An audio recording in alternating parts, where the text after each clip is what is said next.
Here's a book that every Steelers fan should add to their library. It's called A Different Way to Win, Dan Rooney's story from the Super Bowl to the Rooney Rule. I sat down with author Jim Rooney to talk about his personal and professional view of his father's long career both in football and his service to the nation. Here's part of that conversation. Your father grew up with the Steelers, became heavily involved with the Steelers over 7 decades. What do you think the biggest mark is that he left with the Steelers? So I think that, the success, the stability were things that really were part of his vision. And I don't want to say that people before him didn't have visions of being successful, but he really, as we say in the business world, had this vision for what he wanted the team to be about. And then he brought a management team together in the late 60s, early 70s, who were able to execute that. First of all, there was Coach Noll. Chuck Noll was the most important person in Steeler history. Coach Noll transformed us from losers to winners.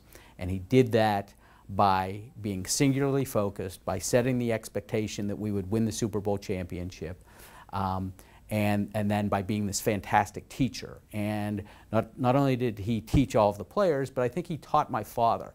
My father had this vision. My father had grown up around George Halas, around Bert Bell, around these fantastic Vince Lombardi, these fantastic contributors to the league. And so he had a vision of how that would be, but I think Chuck really sort of provided the glue to bring that to reality. And so he taught my father that you could have these big visions and then you could make these commitments to make them come true.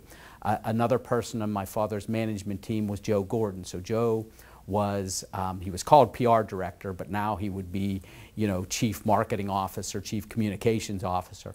And Joe was just fantastic. And the brand that we know of now as Steeler Nation really was this constant collaboration between my father and Joe. They were always thinking about, how are we communicating a message authentically, that's real, that's substantial, but that also meets what these amazing people in Pittsburgh at the time, hardworking, blue collar, all of the things that we think about. How do we create something that represents them and is something they can associate with? And I don't know if this is amazing or not, but to me it's amazing whenever I'm anywhere in the world and I see Steeler fans, folks who come from that experience, who I think generally come from a hardworking, maybe blue collar background. So many of them are Steeler fans now, and certainly some of them moved from Pittsburgh, but a lot of them didn't, and that goes to my father and Joe Gordon.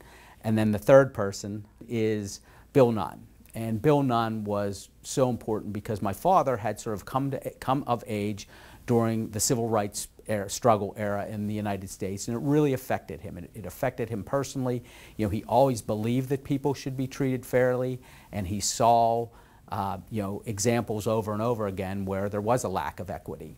And it was part of his vision to make sure that our team, we use the word diversity now, but it was integration then, that the Steelers would be a highly integrated team. And in that cabinet behind you, he kept a plan.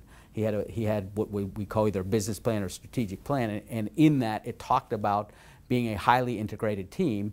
And Bill Nunn happened to be a writer for the Pittsburgh Courier newspaper here in Pittsburgh, which was one of the largest circulated African-American newspapers in the country.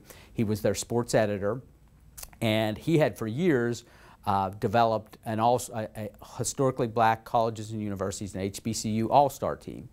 And so my father and Bill had this conversation that started out as not the friendliest conversation. Bill was criticizing the Steelers for not doing enough on this level, and my father offered him a job on the spot. And Bill came in and really brought this level of integration that was part of my father's vision in a way that is so significant.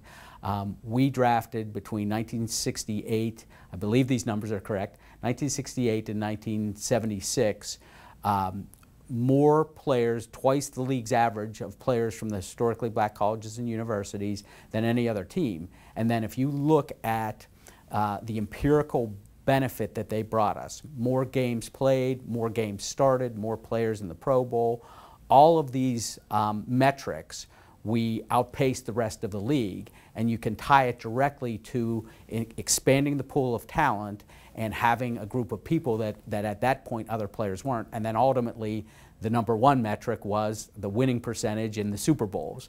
And you can see that making that commitment was not only the right thing to do, but it created a substantial competitive advantage for the Steelers. And that was certainly, you know, part of my father's vision, and then implementing it with such a great partner in Bill Nunn.